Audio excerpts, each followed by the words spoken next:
those who support the Assad regime. The days are numbered. I am confident that Assad's days are numbered. The use of chemical weapons is and would be totally unacceptable. And if you make the tragic mistake of using these weapons, there will be consequences and you will be held accountable. The Assad regime is allowing, and the Assad regime is aiding and abetting, and the Assad regime is actually carrying out nothing short of a massacre. The Syrian civil war has been going on for a long time. And today you hear the Secretary of State, John Kerry, saying it's a massacre that's happening in Aleppo. Before you heard all the days were numbered. Well, we'll just put a number on those. Since the president first mentioned that, it's been 1,749 days since he said the days were numbered for Bashar al-Assad. Now we are seeing a lot of the killing and now the evacuation of people out of Aleppo. Let's bring in our panel. Fox News senior judicial analyst, Judge Andrew Napolitano. Editor-in-chief of LifeZette, Laura Ingraham. Julie Pace, White House correspondent for the Associated Press, and syndicated columnist Charles Krauthammer. Charles, your thoughts on the latest developments? Obama imagines that the Obama deal is his legacy. It is not. Aleppo is his legacy. History will remember this as kind of the symbolism of the whole policy of retreat and the inevitable outcome. It's not as if this civil war was going to go one way or the other because of what the United States did. The Civil War was essentially in some kind of equilibrium a year and a half ago when the Russians decided that their side, Assad, was losing. The rebels were actually on the advance in Aleppo and elsewhere. He stepped in to rescue Assad, but then he saw there was no response on the part of the West, no penalties whatsoever, even economic, coming from the United States. And he decided to drive the advantage. And we are reduced now to getting speeches from our UN spokesman pleading, saying to the Iranians and the Russians and to Assad, have you no shame, have you no pity? The answer is obvious. They have none. The only thing that could have stopped this ultimately would have been some kind of deterrent from the United States, warning from the United States to keep the Russians out. We didn't. And now we have what we have. And Laura, the images out of Syria are painful. Yeah, orphans pleading for their lives. I mean, as someone who's visited a lot of orphanages and just seeing those children and the eyes of the children, I think Charles is right.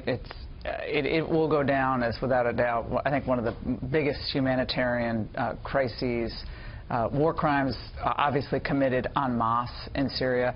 The narrative that you can read on Facebook and other videos released of mothers who are asking priests if they can kill their children so they don't have to see them tortured. So we have to also remember years ago when I think the public polling came out on this, remember there was no public support for going into Syria. We also all have to remember that. Obama was seeing those polls.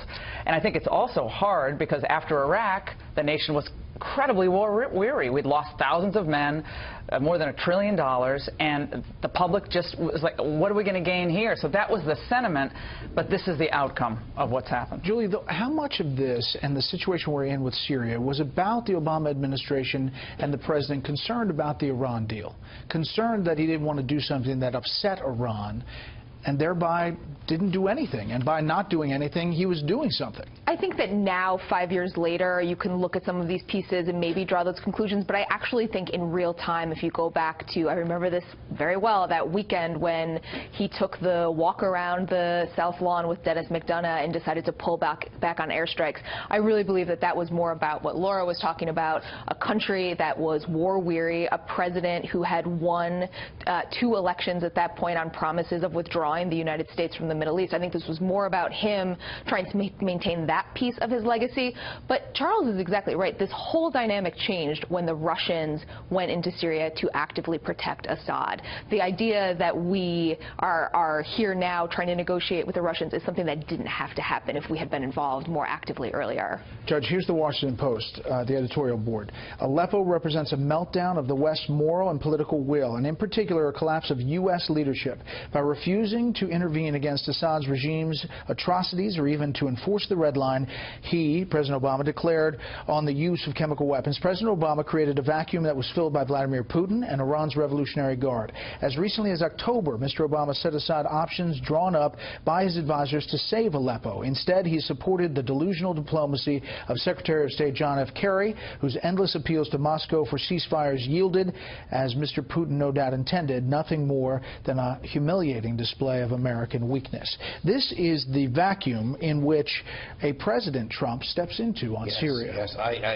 it may sound funny, but I could not agree more with the editorialists at the Washington Post on this. This is a brilliant and tragic description of President Obama's utter and John Kerry's utter lack of leadership. Leadership so bad that they've made the situation worse. My concern is, and Laura raised this, and it's well known, does the American public have the stomach, have the appetite for the introduction of military force into Syria, which would inevitably lead to ground troops? Do we want to go through all that again? But this is a terrible, terrible tragedy that's going to be put on Donald Trump's desk at noon on January 20th. I don't know which way he's going to go, but the last time he spoke about this, he did not see an appetite amongst the American people for ground troops. That, I think, is a wrong alternative. People talk about there are only two alternatives: the passivity of Obama, which ended today with Aleppo, or invasion. When the red line was crossed, we were in a position, the French were going to help us, of purely an attack from the air or by cruise missiles to wipe out the Assad Air Force and to disable the airfields. That is not invasion. That would have meant you can't drop the barrel bombs. And secondly, when the Russians started to maneuver, we didn't have to invade. The job of a superpower is to deter the other superpower. There was no penalty the Russians had to pay at any stage in tipping the balance in the war. And that was a role that we could have played short of anything like a ground invasion. And to put it up as the only alternative, I think, is to back up the Obama decision of doing nothing, and we see the result now. A couple of Fox polls, Laura. President Obama's job performance on the list of items, including the economy, foreign policy, roughly split. ISIS is upside down in this poll. 41% approve, 51% disapprove. And then the question, is the U.S. safer since President Obama took office? Less safe, 43% now. And then you see safer, 20%, same, 35%. I guess the real question about Syria is how much this has spurred on not only ISIS but other terrorist groups, and what that means for us. Yeah, that are emboldened. I mean, we forget Libya. I mean, the limited intervention policy of the Obama administration with those limited strikes in Syria in 2011 helped, of course, topple Libya, and Libya is now a terrorist haven. I mean, the foreign policy calamities go on and on and on. You know, first the pullout of troops from Iraq, obviously the Iran revolution we didn't support, obviously Benghazi, and this just stuff adds up.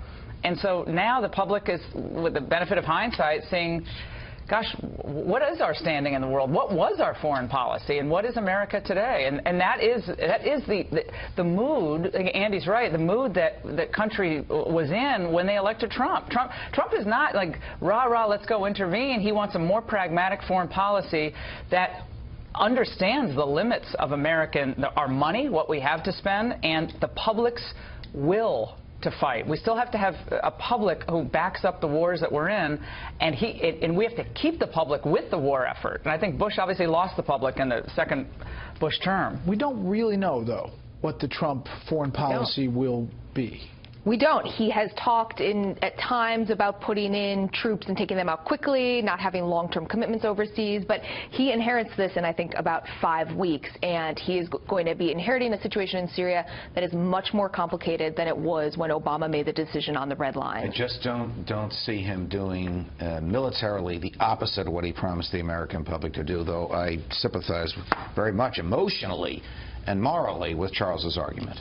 But apart from the emotion and the morality of it, we have an entirely new strategic situation now in the Middle East, where Iran and Russia now have total control of Syria and will use it as a base of projecting force, malevolent force, in the region. So Trump's dilemma is not going to be, do I intervene in the civil war?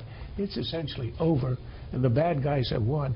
Now he's going to have to inherit a really hostile power, an outpost of Iran in a crucial area in the Middle East, and that's the legacy. Iran was the focus of the Obama administration foreign policy, clearly. The question is whether Russia will be the focus of the Trump foreign policy.